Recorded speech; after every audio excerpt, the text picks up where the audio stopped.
मेरी शादी एक नामर्द व्यक्ति से हो गई, लेकिन मैं उसके साथ बहुत खुश हूँ, क्योंकि मेरा पति एक बहुत अच्छा इंसान था और उसके पास पैसे रुपए की भी कोई कमी नहीं थी। एक दिन मुझे चक्कर आ गया तो मेरा पति मुझे डॉक्टर के यहाँ लेकर गया। चेकअप के बाद पता चला कि मैं प्रेग्नेंट हूँ। मेरा पति नामर्द था, लेकिन शादी के 2 महीने बाद ही मैं पेट से हो गई, और यही बात मेरी जिंदगी के लिए सबसे बड़ी सजा बन गई। और जब मुझे पता चला कि यह बच्चा किसका है तो मेरे सर पर आसमान गिर पड़ा। मेरा नाम प्रिया है, मेरी उम्र 29 साल हो चुकी थी, पर अभी तक मेरी शादी नहीं हुई थी, क्योंकि मेरे माँ बाप बचपन में ही गुजर चुके थे और मेरे ऊपर मेरी 2 छोटी बहनों की भी जिम्मेदारी थी। मैं छोटी मोटी नौकरी करके अपना और अपनी बहनों का पेट पाल रही थी। कुछ दिन बाद मैंने अपनी दोनों बहनों की शादी करवा दी। अपनी दोनों बहनों की शादी के बाद अब मैं अपने घर में अकेले रह गई थी। अकेले की वजह से अब मुझे भी किसी के साथ की जरूरत थी। मुझे अपनी जिंदगी में ऐसे साथी की जरूरत महसूस होती थी जो मेरी तन्हाई को दूर कर मेरी जिंदगी को खुशी से भर दे। पर मेरे घर में कोई था ही नहीं, और मेरी उम्र ज़्यादा होने की वजह से मेरे लिए कोई रिश्ते भी नहीं आते थे। मेरे दिन कुछ यूं ही गुजर रहे थे। एक दिन हुआ यूं कि एक दिन मैं बाजार गई थी, तो वहां मेरी बहुत पुरानी सहेली मिल गई। हम दोनों एक दूसरे से बहुत दिन बाद मिले थे। उसकी भी शादी हो चुकी थी और उसके बच्चे भी हो गए थे। उसने अचानक मेरी शादी के बारे में पूछा तो मैंने उसे सब कुछ बता दिया। बातों ही बातों में उसने मुझे बताया कि उसका एक भाई है जिसकी उम्र लगभग 40 साल के करीब हो गई है। उनकी शादी हुई थी, पर उनकी पत्नी इसलिए उन्हें छोड़कर चली गई क्योंकि उसका भाई अपनी पत्नी को औलाद की खुशी नहीं दे सकता था। मेरी सहेली के घर में पैसे रुपए की कोई कमी नहीं थी, बस कमी थी तो उसके भाई में कि वो औलाद पैदा नहीं कर सकता था। अभी वो मुझे यही सब बातें बता रही थी कि मेरे मुंह से अचानक निकल गया कि तुम अपने भाई की शादी मुझसे करवा दो। मैं तुमसे वादा करती हूँ कि कभी भी मैं तुम्हारे भाई को छोड़कर नहीं जाऊंगी और न ही उन्हें किसी बात के ताने दूंगी।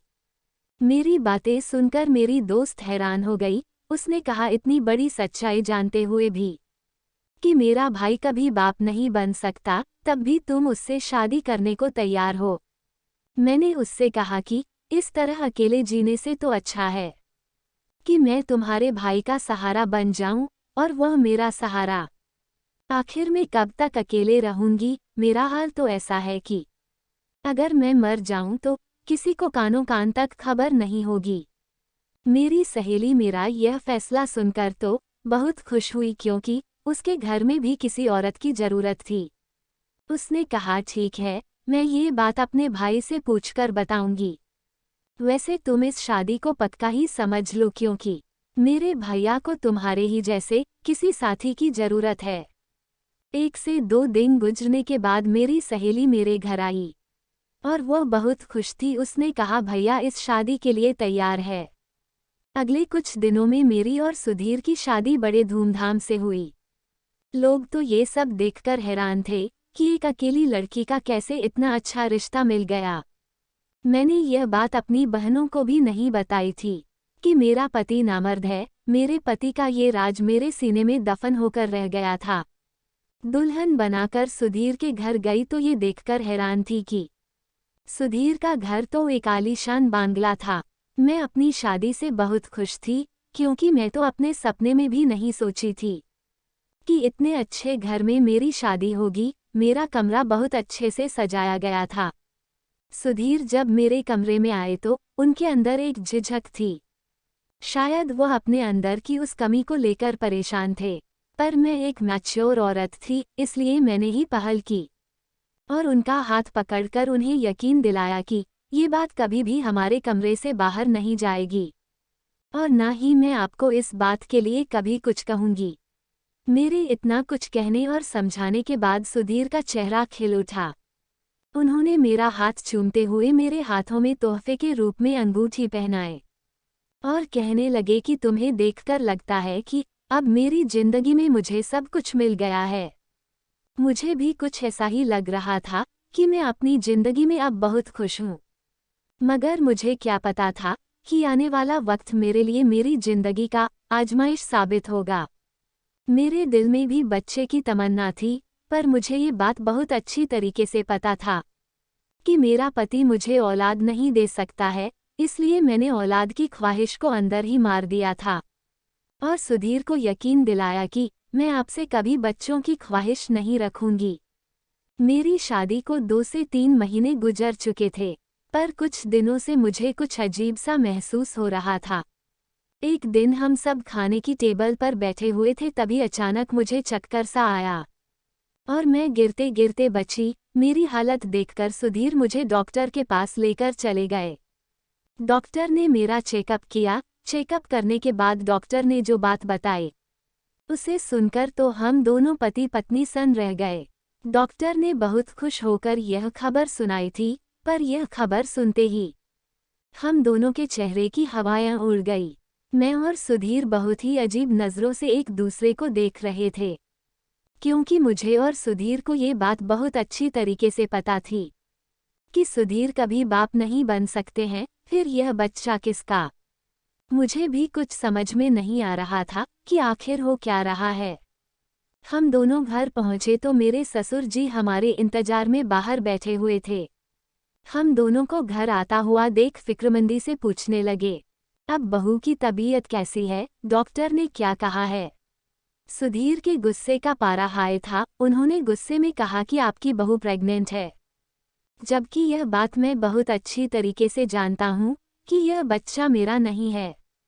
मैंने रोते हुए सुधीर से कहा कि मैं नहीं जानती कि यह बच्चा मेरे पेट में कैसे आया, लेकिन मैं इतना जरूर जानती हूँ कि आपके सिवा मेरी जिंदगी में कोई नहीं है। सुधीर ने गुस्से में कहा, तुम तो चुप ही रहो, आज मुझे समझ में आया कि आखिर तुम्हारी शादी क्यों नहीं हो रही थी। तुमने मुझसे शादी इसलिए की क्योंकि तुम्हें अच्छी तरीके से पता था कि मैं कभी बाप नहीं बन सकता था, इसलिए मैं तुम्हारे हर जुर्म को बर्दाश्त करता रहूंगा। लेकिन तुम गलत थी, क्योंकि मैं इतना बेवकूफ़ नहीं हूँ कि किसी और के बच्चे को अपना नाम दूँ, इसलिए बेहतर यही होगा कि तुम अभी और इसी वक्त अपना सामान उठाओ और यहाँ से चली जाओ। सुधीर ने गुस्से में मेरा हाथ पकड़ा और आधी रात को मुझे बाहर निकाल दिया। मैं रोते बिलखते अपने घर वापस आ गई। मेरा और सुधीर का रिश्ता जहाँ से शुरू हुआ था, शायद वहीं पर खत्म होने वाला था। ये सब सोचते सोचते मेरी तबीयत बिगड़ रही थी, पर मुझे अभी भी सुधीर की परवाह थी, क्योंकि मैं उनसे बहुत प्यार करती थी। मैं सारी रात रोते रही और रोते रोते ना जाने कब मेरी आंख लग गई। मुझे पता नहीं चला। बहुत सोचने विचारने के बाद मेरे दिमाग में यह बात आई थी, कहीं मेरे ससुर ने तो मेरे साथ कुछ गलत, क्योंकि शादी के बाद मेरी जिंदगी में सुधीर के अलावा अगर कोई मर्द था तो वह मेरे ससुर जी ही थे। पूरे दिन वही मेरे साथ रहते थे। सुधीर तो ऑफिस से घर आने में कभी कभी रात के 12 बजे भी बजा देते थे। रात का खाना खाने के बाद मैं अपने कमरे में जाकर सो जाती थी, तो मेरे ससुर की कहीं मेरे साथ, ये सब सोचते ही मेरे रोंगटे खड़े हो जाते।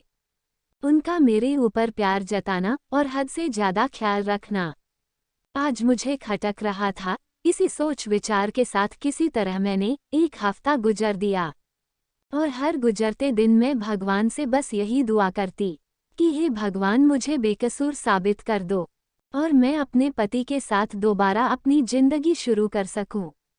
1 हफ्ते के बाद मेरी नंद ने मेरे पति सुधीर के साथ मुझे लेने के लिए मेरे घर आई। सुधीर को दरवाजे पर देखकर मैं हैरान रह गई। मुझे कुछ समझ में नहीं आ रहा था कि आखिर सुधीर मुझे लेने कैसे आ गए, लेकिन मेरे लिए तो बस इतना ही काफ़ी था। मुझे दोबारा सुधीर की जिंदगी में शामिल होने का मौका मिल रहा है।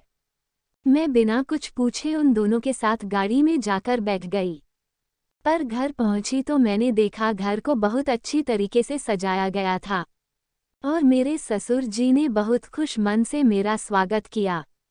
ये सब देखकर मैं हैरान थी कि आखिर यह सब हो क्या रहा है। मेरी सहेली ने बड़े प्यार से मुझे गले लगाया और मुझसे कहने लगी, तुम्हारा बहुत बहुत शुक्रिया। कि तुमने मुझे बुआ बनने का मौका दिया। मैंने हैरत से एक नज़र सुधीर पर डाली तो सुधीर सर झुकाए शर्मिंदगी से खड़े थे। मेरी सहेली यानी कि मेरी ननंद सारा सच मुझे बताने लगी। उसने बताया कि पापा को तुम्हारे ऊपर विश्वास था कि तुम एक अच्छी लड़की हो, तुम कभी भी कोई गलत काम नहीं कर सकती। ये सब जानने समझने के बाद भैया फिर दोबारा इस लेडी डॉक्टर के पास गए जिसने पहले कभी उन्हें बताया था कि वह कभी बाप नहीं बन सकते। लेडी डॉक्टर भैया को देखते ही पहचान गई, पर जब भैया ने उन्हें बताया कि मेरी दूसरी पत्नी प्रेग्नेंट है तो लेडी डॉक्टर ने भाई को ऐसा सच बताया जिसे सुनकर उनके सर पर आसमान गिर पड़ा। उसे लेडी डॉक्टर ने बताया कि भाई के अंदर कोई कमी नहीं थी। उनकी पहली पत्नी ही भाई के साथ रहना नहीं चाहती थी, इसलिए वह ऐसी दवाएं इस्तेमाल करती थी कि वह कभी प्रेग्नेंट ना हो, और भाई पर नामर्द होने का झूठा इल्जाम लगाकर इनसे छुटकारा पाना चाहती थी। इसलिए वह पैसे के दम पर डॉक्टर से भाई की झूठी रिपोर्ट बनवाए कि भाई को लगे कि वो कभी बाप नहीं बन सकते। ये सब होने के बाद वह दिन रात भाई को नामर्द होने का ताने देती। इसलिए तंग आकर भाई ने खुद ही उस औरत को तलाक दे दी थी। ये सब जानने के बाद भाई, पापा और मैंने आपको लाने की सोची, क्योंकि आपने तो हम सबको इतनी बड़ी खुशी दी है जिसे शब्दों में बयान कभी नहीं कर सकते। तो इसलिए आज से हम सब फिर से एक नई जिंदगी शुरू करते हैं, और इससे पहले आपके साथ जो भी हुआ इसके लिए हम सभी आपसे माफ़ी मांगते हैं। और फिर उस दिन से मेरी जिंदगी बहुत अच्छी चलने लगी। तो दोस्तों, ये थी हमारी आज की कहानी। आशा है आपको पसंद आई होगी। आपका क्या कहना है इस कहानी के बारे में कमेंट करके हमें ज़रूर बताएं। वीडियो को लाइक करके चैनल को सब्सक्राइब कर लीजिए और साथ में घंटी को दबाकर ऑल पर सेट कर ले, ताकि आने वाली वीडियो आपको तुरंत मिल सके। मुझे दीजिए इजाज़त, मिलते हैं फिर एक नई कहानी के साथ। तब तक के लिए धन्यवाद।